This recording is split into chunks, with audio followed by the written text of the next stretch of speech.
चलिए हम देखते हैं आउटस्टैंडिंग एक्सपेंस क्या होता है और इसका ट्रीटमेंट क्या होता है। आउटस्टैंडिंग एक्सपेंस मीन्स ऐसा एक्सपेंस जो ड्यू हो चुका है बट जिसका पेमेंट अभी तक हमने नहीं किया है, वो पेएबल है। पेएबल है तो हमारे लिए क्या होगा, लायबिलिटी होगा। तो उसको हम आउटस्टैंडिंग एक्सपेंस कहते हैं। एग्जांपल देखते हैं, salary for March is 10,000 but paid only 7,000। मार्च का सैलरी 10,000 है बट हमने 7,000 ही पेमेंट करा है, तो 3,000 अभी भी पेमेंट नहीं करा है जो कि ड्यू है, तो हमारे लिए लायबिलिटी है। तो उसको हम आउटस्टैंडिंग एक्सपेंस बोलेंगे। इसका जर्नल एंट्री बुक कीपर ने किया, salary account debit to cash account 7,000, जो कि सही नहीं है। क्यों सही नहीं है? क्योंकि 10,000 है ना, हमारा इनकम्प्लीट फिगर दिख रहा है यहाँ पे। तो हम इसको सही करने के लिए हम एक एडजस्टमेंट एंट्री पास करेंगे अकाउंटिंग पीरियड के लास्ट में। Salary account debit 3,000 to outstanding salary 3,000। Liability क्या है? लायबिलिटी इंक्रीज हो गया तो हम उसको क्रेडिट कर देंगे। सैलरी अकाउंट एक्सपेंस है तो उसको हम डेबिट कर देंगे। तो सही फिगर दिख रहा है कैसे? Salary account 10,000 to outstanding salary 3,000 to cash account 7,000। तो एक कंपाउंड एंट्री होगा। और इसका इम्पैक्ट फाइनेंशियल स्टेटमेंट पे क्या होगा? प्रॉफिट एंड लॉस में हम आउटस्टैंडिंग को जोड़ देंगे तो ये कंप्लीट फिगर आएगा 10,000। बैलेंस शीट में इसको करंट लायबिलिटी के अंदर आउटस्टैंडिंग सैलरी दिखाते हैं। तो हमने ऐसा क्यों किया?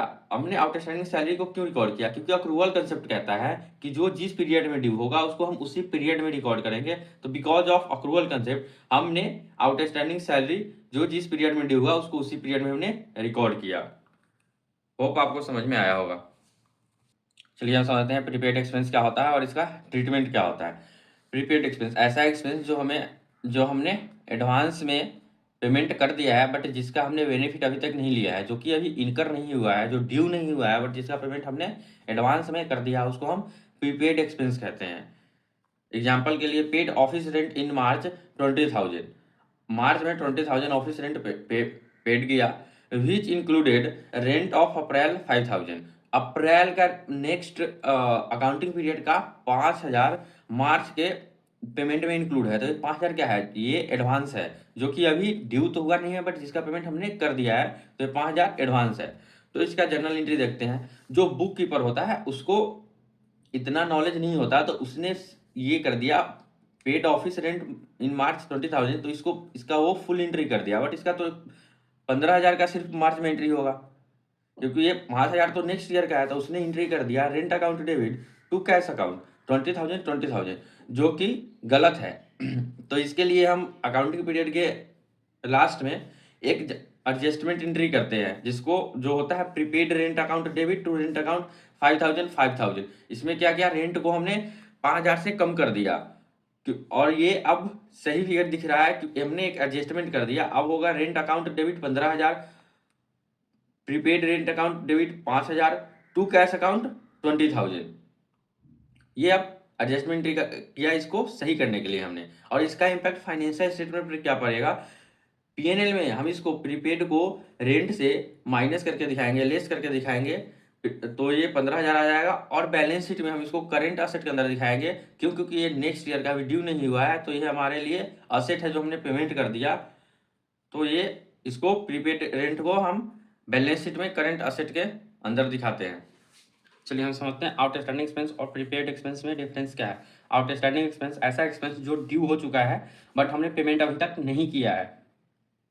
और प्रीपेड एक्सपेंस पर मीन्स ऐसा एक्सपेंस जो भी ड्यू तो नहीं हुआ है, जिसको हमने अभी इनकर नहीं किया है बट उसका पेमेंट हमने कर दिया है। इसका पेमेंट क्या? इसका पेमेंट हमने अभी नहीं किया है, ड्यू बट नॉट पेमेंट, हमने पेमेंट नहीं किया है और इसका हमने पेमेंट एडवांस में कर दिया है। ये रिलेटेड होता है करंट अकाउंटिंग पीरियड से, और प्रीपेड एक्सपेंस से रिलेटेड होता है फ्यूचर अकाउंटिंग पीरियड से।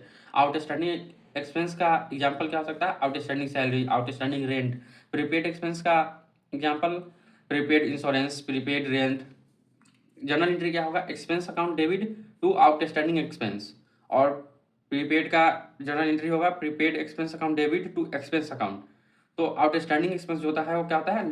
लायबिलिटी होता है, ड्यू हो चुका है, हमें फ्यूचर में पेबल है, फ्यूचर में हम इसका पेमेंट करेंगे बट ये अभी हमारे लिए लायबिलिटी है। और प्रीपेड एक्सपेंस क्या है? प्रीपेड एक्सपेंस असेट है। क्यों? क्योंकि इसका हमने पेमेंट कर दिया है, ड्यू नहीं हुआ बट हमने इसका पेमेंट अभी कर दिया है, ये हमारे लिए असेट है। इसका इम्पैक्ट पीएनएल और बैलेंस शीट पर क्या पड़ता है, हम आइए देखते हैं। इसको हम पीएनएल में जो इससे एक्सपेंसेस का रिलेटेड एक्सपेंस होगा उसमें हम ऐड करेंगे, बट प्रीपेड को हम वहाँ से लेस करेंगे। हम ऐसा ऐड लेस क्यों करते हैं?